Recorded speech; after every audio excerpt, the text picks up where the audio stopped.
Olá pessoal, tudo bem?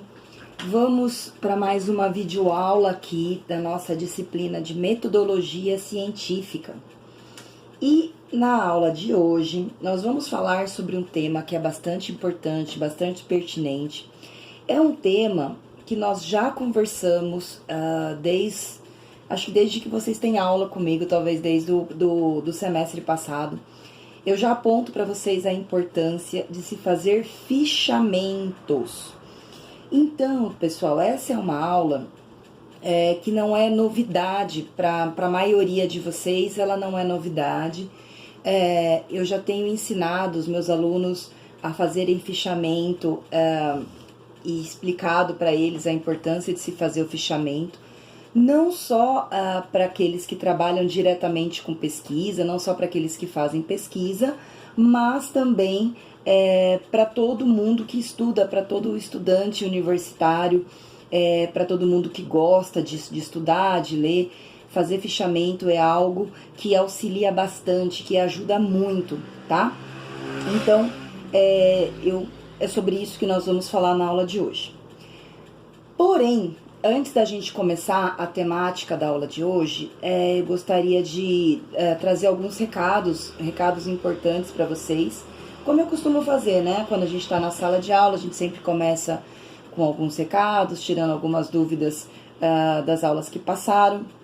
Então, eu vou primeiro passar um recado importante, mas estou pensando aqui, eu acho que eu vou até gravar depois um vídeo específico sobre isso, que são as orientações gerais sobre como que a gente vai conduzir aí o semestre, né, o curso de RH até essa pandemia amenizar, né? Eu acho que acabar, não vai acabar, mas pelo menos até amenizar. E de uma maneira assim resumida, para não comer o tempo da nossa aula, eu quero dizer para vocês que nós teremos novidades a partir da semana que vem. Eu estou diariamente, né, em contato com os professores de vocês. Nós temos feito muitas reuniões virtuais, online. Também estou em contato com os representantes de sala, pedindo para que eles me passem informação sobre o andamento dos estudos de vocês, sobre possíveis dificuldades, para que a gente possa sanar. Mas já adianto que a partir da semana que vem nós teremos novidades aí bacana. O professor, só também sendo direto, o professor vai estar com vocês online no horário de cada aula, vai tirar dúvida, vai explicar, vai sanar todas as dificuldades que vocês possam ter até tudo isso se amenizar. O que eu gostaria de frisar com vocês? Nós não estamos mudando a modalidade do curso de recursos humanos, ok? O curso de recursos humanos, ele continua sendo presencial, ele não foi alterado, ele não passou a ser EAD.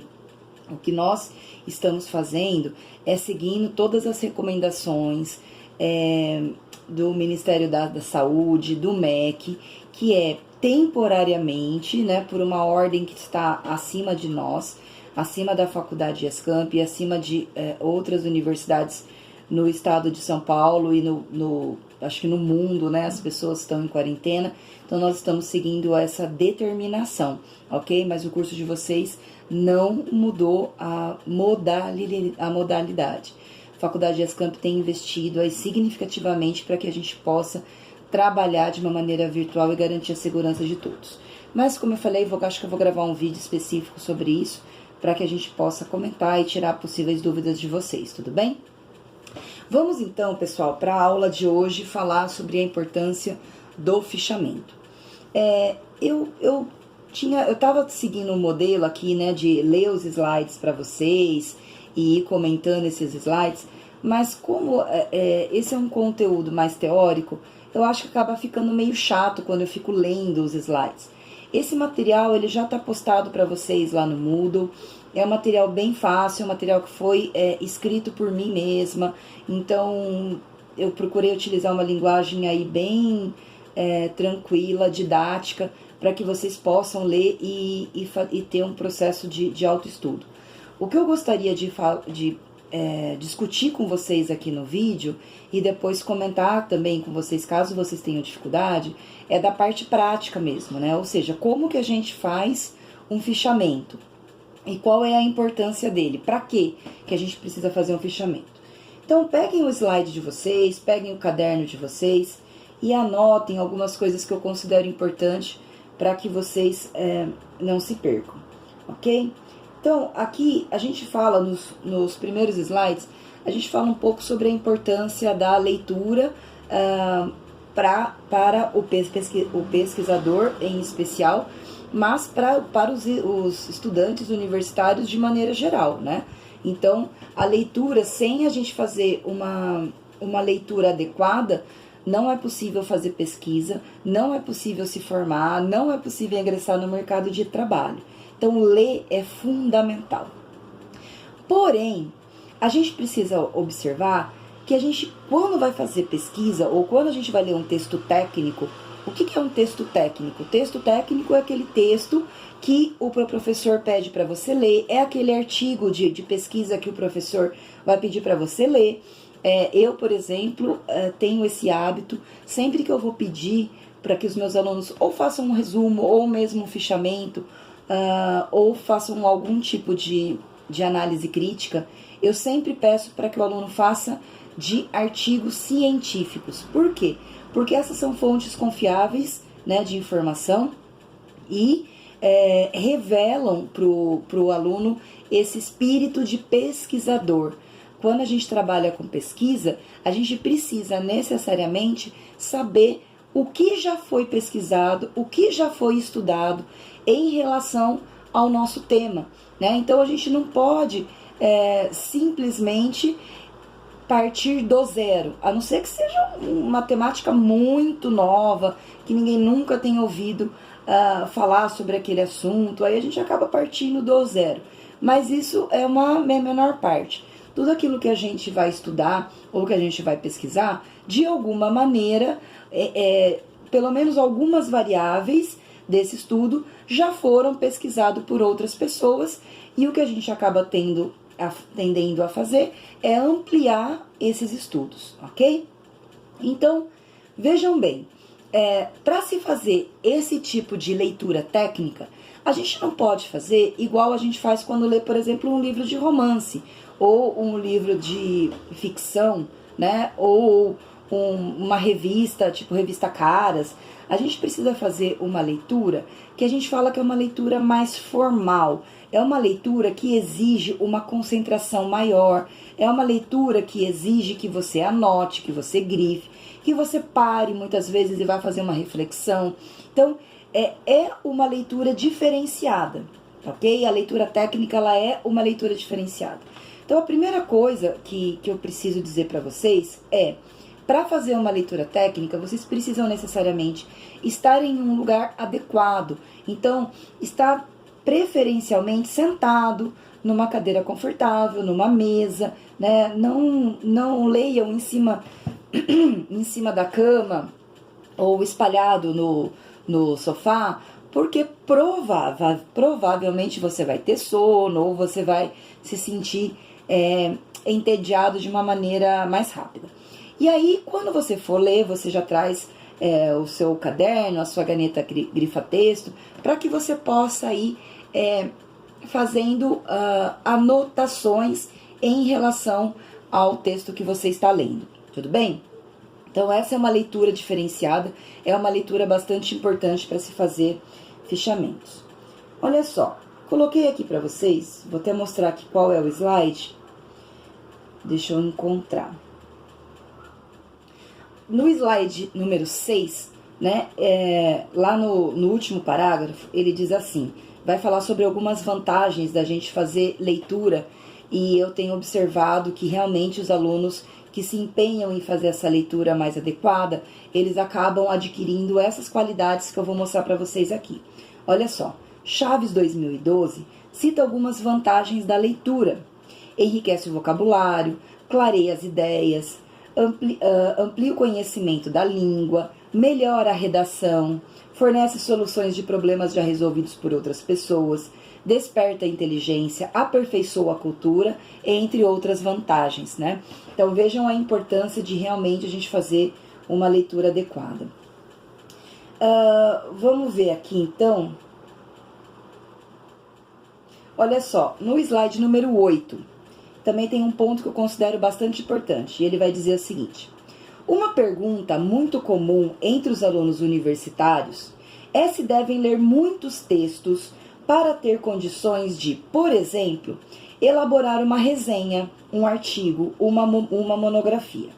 Não há como estabelecer, a priori, uma quantidade de fontes para leitura, uma vez que isso depende de muitos fatores, tais como a atualidade do tema estudado e a existência de estudos sobre o tema. Por exemplo, pois esses fatos interferem na quantidade de material produzido. Era o que eu estava comentando com vocês agora mesmo na nossa aula. Então, não é uma questão de quanto material você lê, mas é uma questão de quanto material existe, é uma questão de quanto você domina muitas vezes uma outra língua, né? Então, o alemão, o inglês, o francês, o espanhol, né? Quanto você domina outras línguas nas quais pode ser que tenham mais materiais sobre o tema de pesquisa que você quer estudar. Nem sempre a gente tem todos os estudos na nossa língua materna, né? E aí a gente precisa ver se a gente tem condições também de estar lendo em outras línguas. Pelo menos o inglês nós sabemos que é fundamental para quem trabalha com pesquisa. Tudo bem?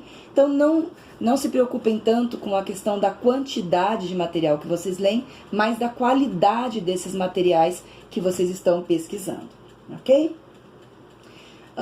Contudo, vale ressaltar que o tema de um estudo ele precisa ser contextualizado, o que requer sempre a busca da complementação obtida em fontes adicionais e que podem estar relacionadas a outras áreas do conhecimento. Isso é muito importante. Muitas vezes eu vejo os alunos buscando referência apenas na área de recursos humanos. Então, eu vou fazer pesquisa porque eu trabalho com recursos humanos, então eu só vou buscar fontes de profissionais de recursos humanos ou de revistas diretamente relacionadas à área de recursos humanos. Isso é um grande equívoco, é um grande erro.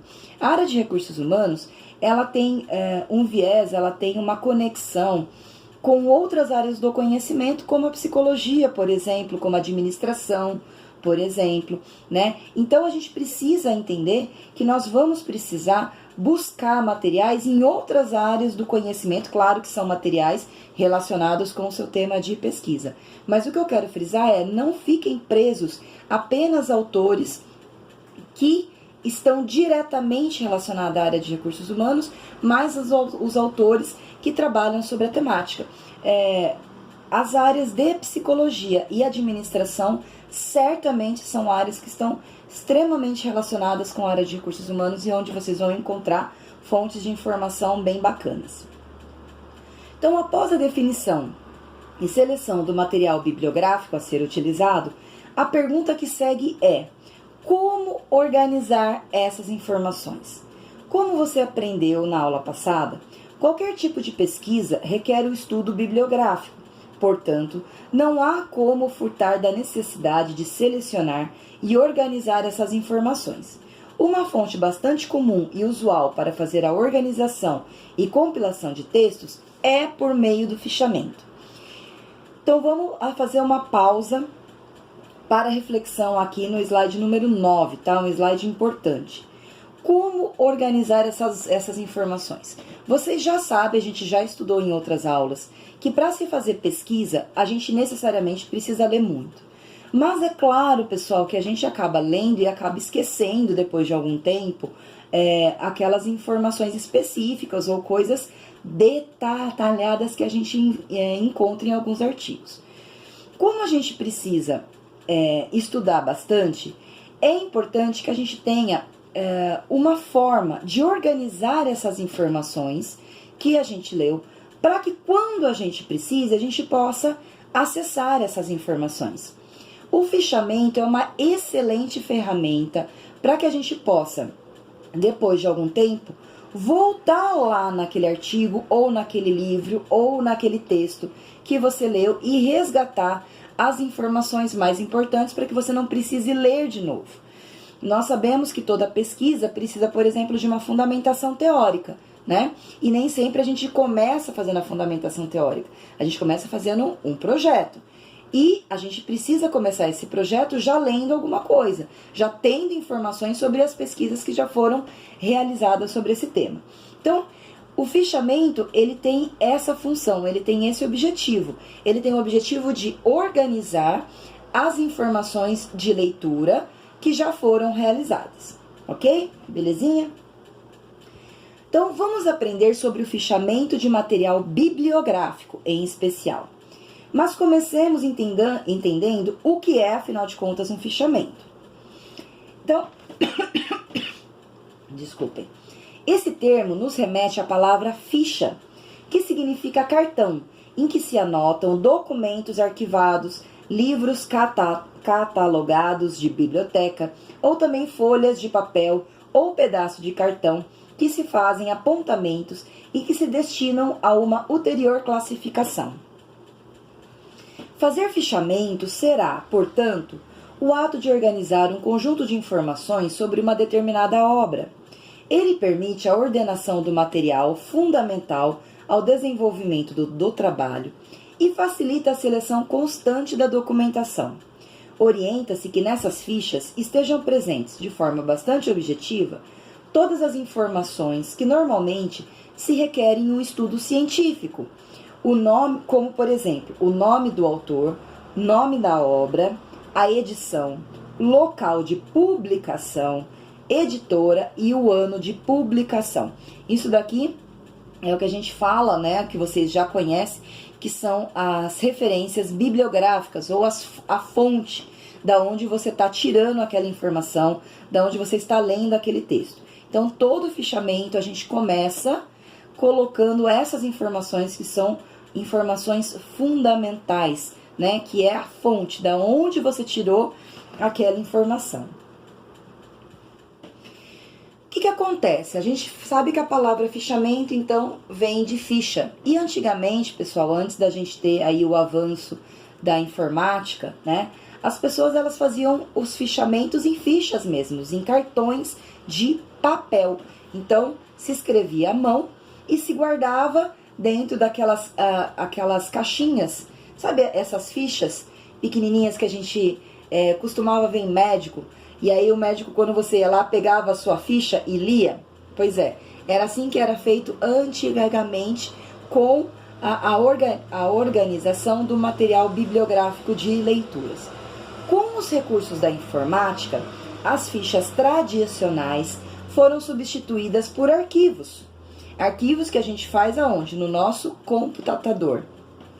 Que cumprem as mesmas funções e que exigem também do estudante e do pesquisador a adoção de uma forma de organização que favoreça o seu acesso e utilização. Conforme Martins, 2006, o conteúdo que constitui o corpo ou conteúdo das fichas depende da sua finalidade e, por isso, as fichas podem ser bibliográficas, obra inteira ou parte delas, de citações, de resumo, de esboço, de comentários ou analítica.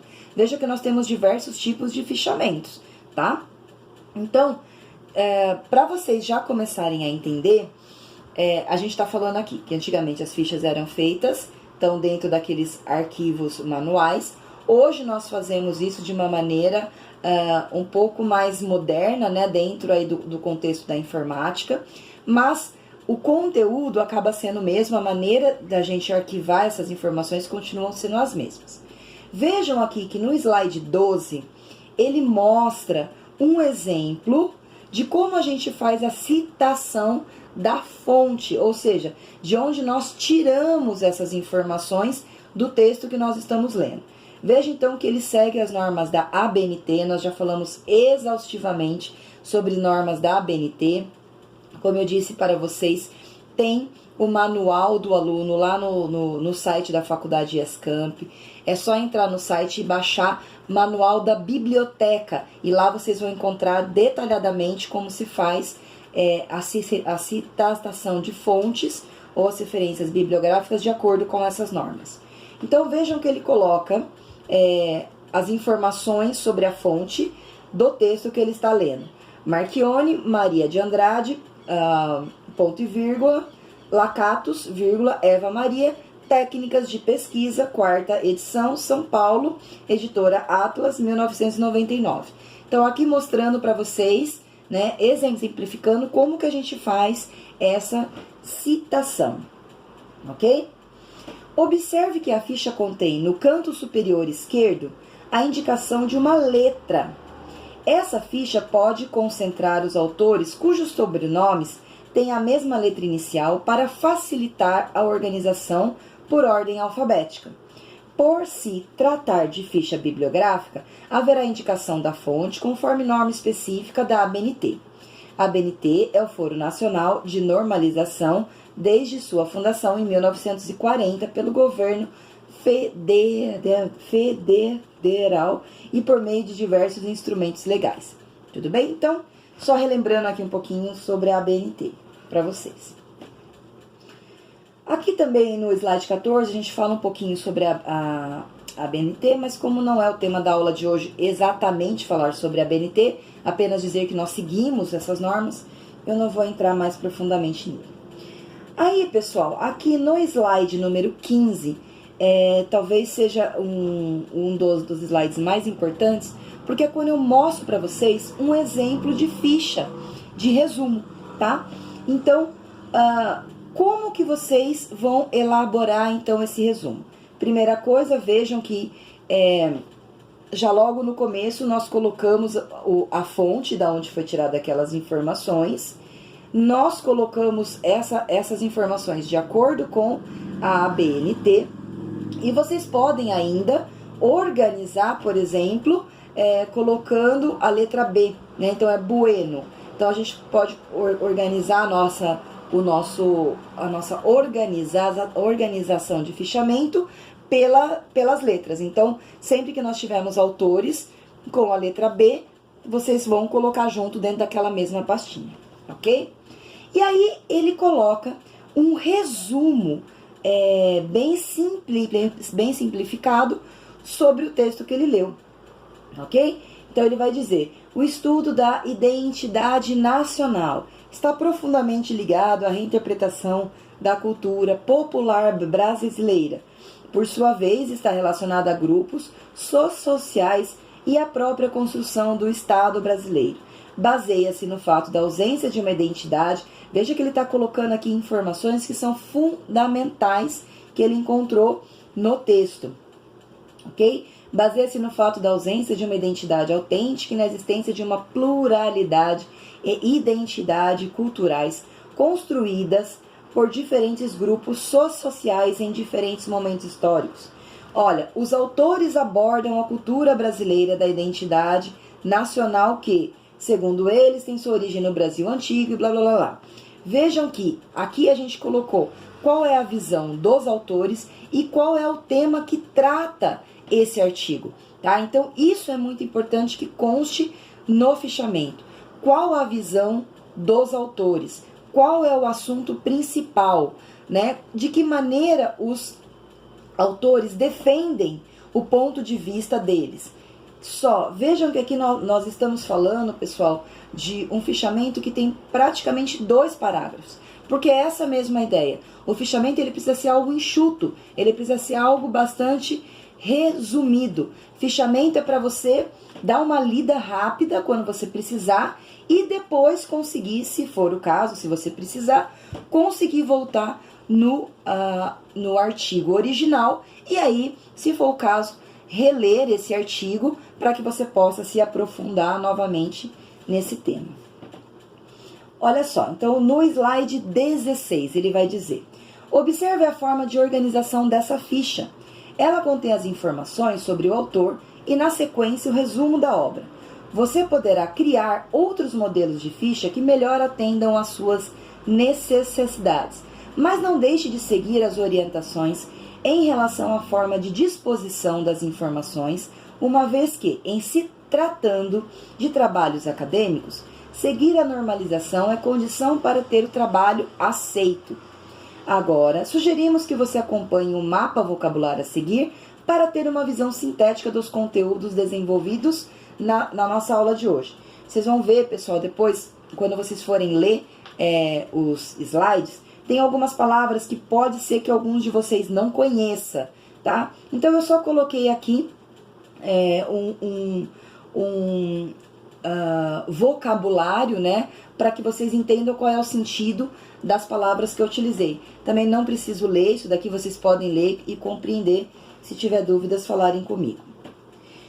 Olha só, no slide 18 eu falo o seguinte: lembre-se, as fichas são formas tradicionais de organização das diferentes informações necessárias para a elaboração de trabalhos acadêmicos. O ideal é organizar essas fichas por tipos: fichas bibliográficas, fichas de resumo, de esboço de outras obras. Vocês podem fazer fichamento de tudo que vocês consideram que é importante. As fichas precisam estar dispostas e organizadas de uma maneira lógica e de fácil acesso, e de localização da informação e visualização, uma vez que também servirão para agilizar o trabalho, ok? Então vejam que, assim, uma dica que eu dou para vocês é uma dica, pessoal, muito importante, que vai ajudá-los bastante, não só durante a formação acadêmica, mas na vida profissional de vocês também. Tudo que vocês lerem, tudo que vocês fizerem de curso, tudo que for informação técnica relacionada ao trabalho de vocês, façam fichamentos. Então, vocês podem, por exemplo, fazer organização de fichamentos dos textos lidos durante o curso de recursos humanos. E aí vocês vão arquivando esses fichamentos e vão guardando no notebook de vocês, no tablet, no celular, onde vocês consideram que é mais viável. Vocês podem fazer fichamentos, por exemplo, de eventos técnicos que vocês participaram durante a formação e mesmo após a formação. Então, onde foi esse evento? Foi um seminário? Foi um simpósio? O que você aprendeu, né, neste seminário e neste simpósio? Você pode fazer fichamentos de filmes que vocês viram e que trazem reflexões para a área de recursos humanos e fazer também um fichamento sobre isso. É claro que a maneira como você vai organizar isso depende daquilo que para você você considera mais viável, tá? Aqui eu cito para vocês alguns exemplos e dou algumas dicas, mas aí fica a critério de vocês organizar da maneira que vocês consideram mais importantes.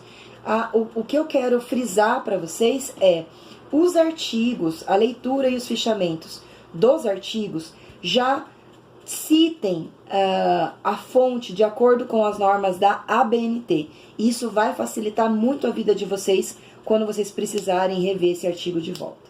Tudo bem? Eu coloquei aqui para vocês uma atividade, né, da aula 2.3, que é essa aula de hoje. Eu coloco para vocês aqui dou uma dica de um artigo que eu acho que valeria muito a pena para vocês lerem, vai inclusive complementar a temática da nossa disciplina de metodologia, e peço para que vocês tentem fazer aí um exercício de fazer um fichamento desse artigo, tá? Como a gente já explicou para vocês, acredito que os representantes de aula já tenham passado a informação, nós não estamos mais convalidando a presença do aluno por meio da realização dessas atividades, ok? Então, a partir já dessa semana, que começou ontem, na segunda-feira, dia 6, desculpa, hoje é terça-feira pra mim, né? Não sei quando vocês vão estar vendo esse vídeo, mas começou a partir já de ontem, isso mesmo, segunda-feira, dia 6, nós não estamos validando a presença a partir dessas atividades. A presença estava sendo validada e vai ser validada para as atividades realizadas até sexta-feira da semana passada. Para essa semana não precisa mais. Porém, como que importa para mim é garantir o aprendizado de vocês, eu vou continuar colocando essas atividades, tá? Para aqueles alunos que quiserem fazer, para aqueles alunos que entendem que fazer essas atividades, muito mais do que presença, é importante para a própria formação de vocês. Tudo bem?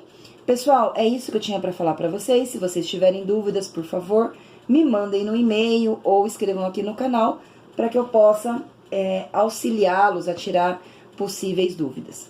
Tudo bem? Então, Desejo para vocês uma boa semana de estudos e até a próxima aula. Beijo para vocês.